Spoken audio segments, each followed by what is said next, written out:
Monsieur le Président, Excellences, Mesdames et Messieurs les chefs de délégation, Monsieur le Secrétaire général,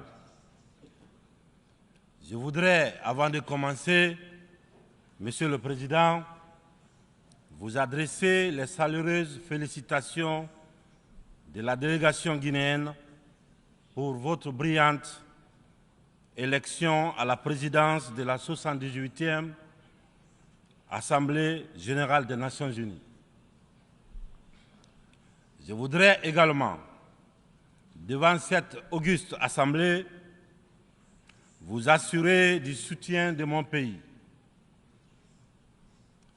Je souhaite par la même occasion rendre un hommage mérité à votre prédécesseur, M.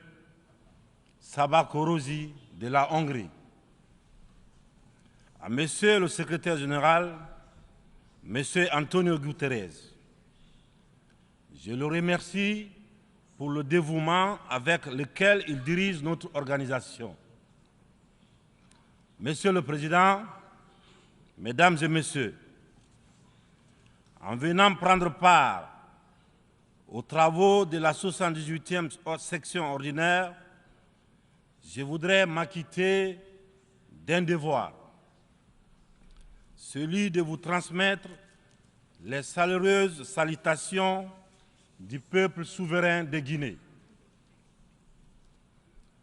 Mon pays qui continue de fonder un espoir en l'Organisation des Nations Unies pour trouver des solutions idoines aux questions auxquelles notre monde continue d'être confronté. Dans ce cadre, Monsieur le Président, nous pensons que les fondamentaux qui ont sous-tendu à la création de notre organisation doivent s'adapter aux mutations profondes de notre société. L'objectif du thème de la présente session, paix, prospérité, progrès, durabilité, est d'actualité. Évocateur et mérite une attention particulière de notre part. Épidémie de coups d'État en Afrique. Après celle de la Covid-19, le continent est frappé par celle des putschs militaires, notamment dans les pays francophones du sud du Sahara. C'est tout le monde qui le condamne, qui les sanctionne, qui s'émeut de la réapparition brusque de cette pratique que l'on croyait révolue, à juste titre. Mais j'ai envie de dire que la communauté internationale doit avoir l'honnêteté et la correction de ne pas se contenter de dénoncer les seules conséquences, mais de s'intéresser et de traiter les causes. Les coups d'État, s'ils se sont multipliés ces dernières années en Afrique, c'est bien parce qu'il y a des raisons très profondes. Et pour traiter le mal, Mesdames et Messieurs, il faut s'intéresser aux causes racines. Le putschiste n'est pas seulement celui qui prend les armes, qui renverse un régime. Je souhaite que l'on retienne que les vrais putschistes, les plus nombreux, qui ne font l'objet d'aucune condamnation, c'est aussi ceux qui manigancent, qui utilisent la fourberie, qui trichent pour manipuler les textes de la Constitution afin de se maintenir éternellement au pouvoir. C'est ceux en col blanc qui modifient les règles du jeu pendant la partie pour conserver les rênes du pouvoir. Voilà les putschistes les plus nombreux. Monsieur le Président, Mesdames et Messieurs, je fais partie de ceux qui, un matin, ont décidé de prendre nos responsabilités pour éviter à notre pays un chaos complet, une situation insurrectionnelle. Aucune force politique, toute complètement neutralisée à l'époque, n'avait ni le courage ni les moyens de mettre fin à l'imposture que nous vivions. La rectification institutionnelle à laquelle mes frères d'armes et moi avons pris nos responsabilités le 5 septembre 2021 n'était qu'une conséquence de cette situation de chaos qui avait fini par fissurer le tissu social et mettre à mal le vivre ensemble. Sans être exhaustif, nous pensons que les transitions qui sont en cours en Afrique sont dues à plusieurs facteurs parmi lesquels on peut citer les promesses non tenues, l'endormissement du peuple, le tripatouillage des constitutions par des dirigeants qui ont pour seul souci de se maintenir au pouvoir au détriment du bien-être collectif. Aujourd'hui, le peuple africain sont plus que jamais éveillés et décidés à prendre leur destin en main. La mauvaise répartition des richesses crée des inégalités sans fin. La famine, la misère qui rendent le quotidien de nos populations de plus en plus difficile. Ces inégalités font partie des causes des événements qui mettent en péril surtout le vivre ensemble. Quand les richesses d'un pays sont dans les mains d'une élite, alors que les nouveau-nés meurent dans les hôpitaux par manque de couveuses, il n'est pas surprenant que dans de telles conditions, nous assistons à des transitions pour répondre aux aspirations profondes du peuple. L'Afrique souffre, mesdames et messieurs, elle souffre d'un modèle de gouvernance qui lui a été imposé. Un modèle certes bon et efficace pour l'Occident, qu'il a conçu au fil de son histoire, mais qui a du mal à passer et à s'adapter à notre réalité, à nos coutumes, à notre environnement. Hélas, j'aimerais dire que la grève n'a pas pris. Je sais que lorsque je dis cela, tout de suite, ils sont nombreux à se dire encore un bidas qui veut tordre le cou à la démocratie. Encore un soldat qui veut imposer sa dictature.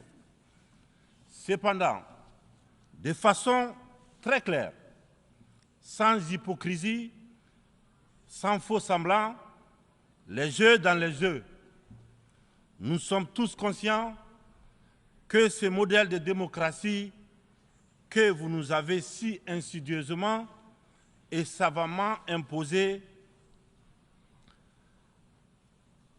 après le sommet de la Baule en France, presque de façon religieuse, il ne marche pas.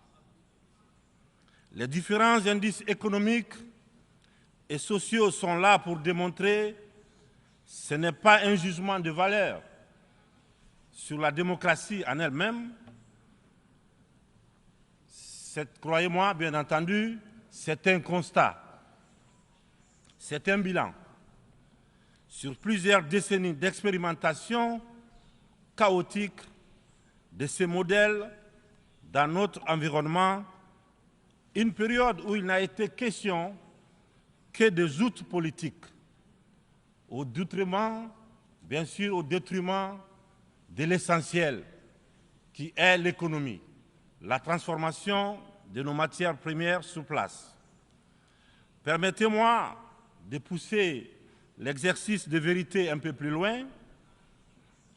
Avec ma courte mais intense expérience à la gestion d'un État, la Guinée, j'ai mieux mesuré à quel point ce modèle a surtout contribué à entretenir un système d'exploitation et de pillage de nos ressources par les autres,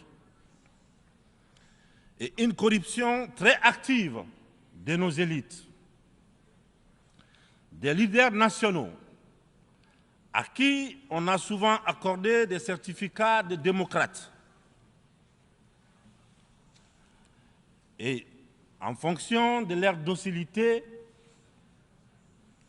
ou de leur aptitude à brader les ressources et les biens de leur peuple, ou encore de leur facilité à céder aux pseudo-recommandations et injonctions des grandes puissances. Je dois d'ailleurs, dans ce sens, confesser que tout ce à quoi je fais face dépasse l'imagination. Ce sont les mêmes qui confessent la démocratie, la transparence, qui dénoncent la mauvaise gouvernance et la corruption, qui dictent les règles. C'est eux qui en offrent très discrètement et sournoisement redoublent de pression pour nous faire céder notre patrimoine dans des contrats léonins. Je comprends certains dirigeants, quelques-uns de mes prédécesseurs, qui, parce qu'ils avaient des fragilités, parce qu'ils étaient sous pression, ou parce qu'ils traînent des casseroles, ou surtout parce qu'ils avaient des agendas politiques, ont cédé à ce qu'on leur demandait. Je les comprends sans les approuver. Certains m'ont même rappelé que si j'avais un agenda politique, je serais moins à l'aise pour mener à bien les réformes auxquelles mon gouvernement et moi nous nous sommes attaqués. Une chose est certaine, nous n'avons qu'une seule préoccupation, le bien-être du peuple et le vivre ensemble. C'est cela notre priorité.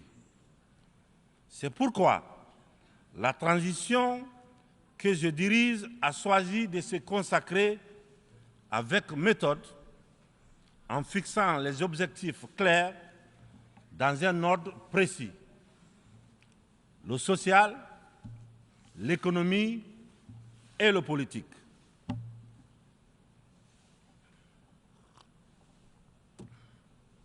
Monsieur le Président, Mesdames et Messieurs, mon uniforme, je l'ai mis au service de mon peuple. Je vous serai reconnaissant de respecter ces serments, de nous tenir à distance respectable des divisions, de toutes sortes que beaucoup essaient de nourrir dans nos pays. Le Sahel traverse l'une des histoires les plus graves de sa très vieille histoire, mais elle a les ressorts nécessaires pour y faire face. Son sens légendaire de la diplomatie doit être libéré afin qu'ensemble, nous nous parlions sans interférence. C'est pourquoi, et pour cela, que la CEDEAO, dont la vocation était économique, doit cesser de se mêler de la politique et privilégier le dialogue. Nous, Africains, nous sommes fatigués, épuisés des catégorisations dans lesquelles les uns et les autres veulent nous mener et surtout veulent nous cantonner.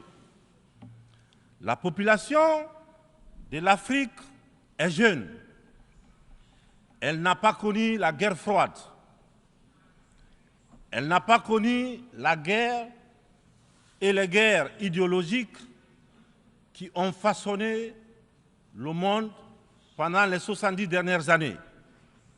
C'est pourquoi nous, Africains, nous trouvons insultants les cases, les classements qui tantôt nous placent sous influence des Américains, tantôt sous celle des Anglais, tantôt des Français, tantôt des Chinois, des Russes et même des Turcs. Nous ne sommes ni pro, ni anti-américains, ni pro, ni anti-chinois, ni pro, ni anti-français, ni pro, ni anti-russe, ni pro, ni anti-turc. Nous sommes tout simplement pro-africains. C'est tout.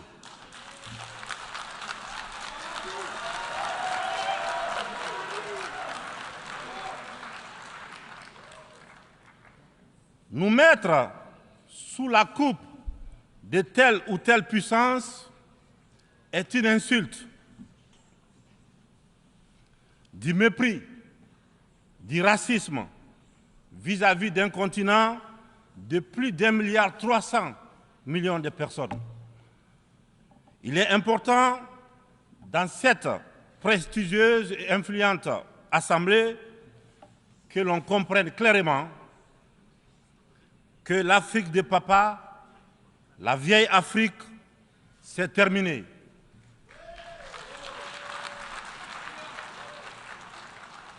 Avec une population de plus d'1 milliard d'Africains, dont environ 70% de jeunes totalement décomplexés, des jeunes ouverts sur le monde et décidés à prendre en main leur destin.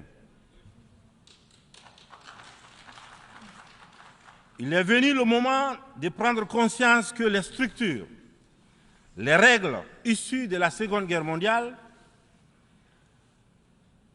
en l'absence de nos États qui n'existaient pas encore, sont obsolètes. C'est la fin d'une époque déséquilibrée, injuste, où nous n'avons pas droit au chapitre. C'est le moment de prendre en compte nos droits, de nous donner notre place, mais aussi et surtout le moment d'arrêter de nous faire de la leçon, de nous prendre de haut, d'arrêter de nous traiter comme des enfants. Rassurez-vous, rassurez-vous, nous sommes suffisamment grands pour savoir ce qui est bien et ce qui est bon pour nous. Nous sommes suffisamment matures pour définir nos priorités, pour concevoir notre modèle qui corresponde à notre identité, à la réalité de nos populations, à ce que nous sommes tout simplement. Nous vous serions fort reconnaissants de nous faire confiance et de nous laisser mener notre barque comme vous l'avez permis dans certaines régions du monde. Vous l'avez permis en Asie, en Proche et Moyen-Orient, pour ne citer que cela. Cette infantilisation est du plus mauvais effet pour une jeunesse africaine qui s'est émancipée. Dans ce contexte, nous sommes tous interpellés et appelés à procéder à une meilleure analyse de la situation en vue d'initier et de poursuivre de nouvelles politiques au bénéfice de tous. La communauté internationale doit regarder l'Afrique avec les yeux neufs Elle doit entreprendre avec elle désormais une coopération franche dans un esprit de partenariat gagnant-gagnant. Je vous remercie de votre attention. Merci.